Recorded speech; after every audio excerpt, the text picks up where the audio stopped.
Assalamu alaikum wa rahmatullahi ta'ala wa barakatuhu. Barkanmu da sake saduwa a cikin labaran na duniya daga nan Nijar TV Hausa. Idan yanzu ka fara ziyarar wannan kafa namu mai albarka, ka danna mana subscribe, sannan ka danna ƙararrawar sanarwa domin sanar da kai a duk lokacin da muka ɗaura bidiyon. A cikin labaran namu na yau za ku ji cewa a can jihar da Magaram a cikin gundumar Magarya a ƙauyen Tsatsinbirin an gudanar da zaɓen sarki, wanda aka gudanar da wannan zaɓen a ƙarƙashin gwamnan ta da Magaram. An gudanar ne a ƙarƙashin jagorancin gwamnan, wato Kanar Isuhu Labbo, wanda aka yi shi a tafarkin dimokuraɗiyya, wato ta fannin zaɓen wanda ya cancanta ya zama sarki, inda aka samu masu neman sarki kusan mutum 9, inda kuma kowa ya samu waɗanda suka zaɓe shi da kuma wanda ba su samu wanda ya zaɓe su ko guda ɗaya ba. Gwamnan na da Magaram ya gabatar da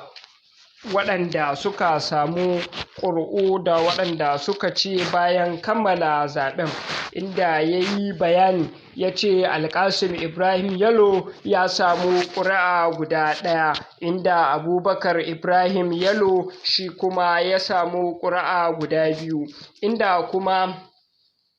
Ilyasu Ibrahim Yalo bai samu ƙuri'a ko guda ɗaya ba, sai kuma Abdu Ibrahim Yalo shi kuma ya samu ƙuri'a 19, sai kuma Salisu Ibrahim Yalo inda bai samu ƙuri'a ko guda ɗaya ba, sai kuma Abdul Hassan shi ma bai samu ƙuri'a ko guda ɗaya ba, sai kuma Yahaya Ibrahim Yalo inda ya samu ƙuri'a guda ɗaya, sai Murtala Ibrahim Yalo shi ne ya samu ƙuri'a guda 58, sai Ismail Ibrahim Yalo shi kuma ya samu ƙuri'a 2, inda zaɓaɓɓen sarki ya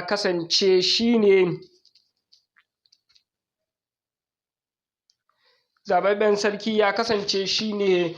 Murtala Ibrahim Yalo, wanda ya samu ƙuri'u guda 58. Ya yi godiya ga al'umma da suka ba da haɗin kai da kuma yawan al'umma da aka gani wurin wannan zaɓe, ya nuna jama'a suna dakon wannan rana ne ta zaɓen sarki da kuma gabatar da wanda ya ci sarki. Sarkin da ya samu wannan nasara ya yi godiya ga Allah da ya ba shi nasara, kuma ya yi godiya ga waɗanda suka zaɓe shi, ya kuma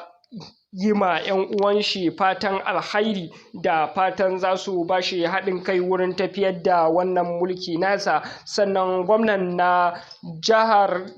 ta da Magaram ya yi bayanai dangane da wannan nasara da aka samu, sannan shi ma sarkin ya yi bayanai da kuma dukkanin ubannin ƙasa da kuma tawagan wannan gwamna duka sun yi jawabai daban-daban, inda aka yi taro mai matuƙar ƙayatarwa kuma aka watse taro lafiya.